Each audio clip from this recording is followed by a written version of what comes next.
over to the Tauron Stadium, which is transformed into the Mercy Center by the Knights of Columbus to become the main spot for the English Catechesis. It's learning about kind of the basics of how to live the Catholic faith, and they're making some pretty sweet points about chastity, about vocation, that kind of thing.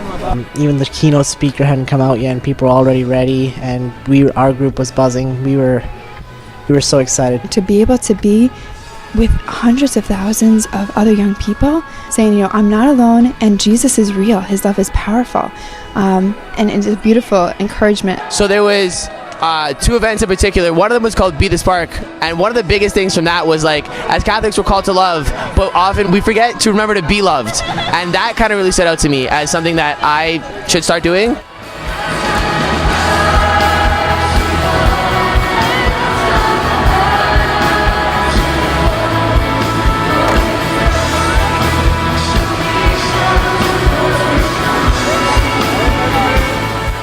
The lines for confession have been so beautiful, and just seeing the joy of being freed from those burdens. We saw an Australian man as he was leaving, and he had his arms wide out afterwards, and he said, "Freedom!"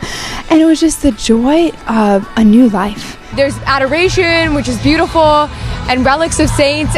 There's praise and worship and testimonies. We had one of the sisters from Sister Faustina's Congregation of Mercy, the Sisters of Mercy, and she spoke really tremendously about Sister Faustina and about carrying our crosses. Even people who aren't priests, who aren't cardinals, who aren't bishops, just regular everyday people were there talking, and it was really good to hear their perspective as well. It's nice to see all these people gather around for God, for Jesus, in one place, praising God. That's beautiful.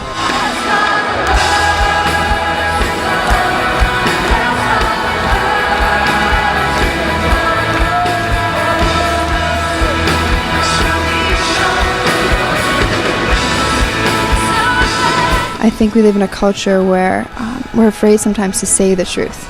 We're afraid to know if people will receive that.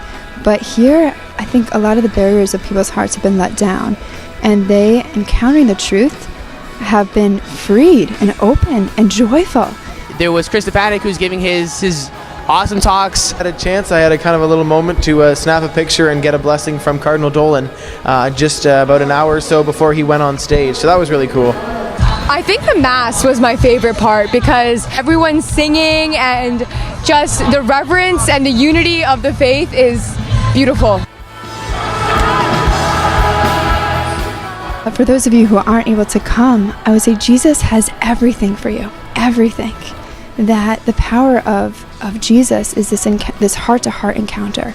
So open your hearts to Christ, speak to him about the desires of your heart, what you long for, the fears, everything. Let him in, because he has everything for you.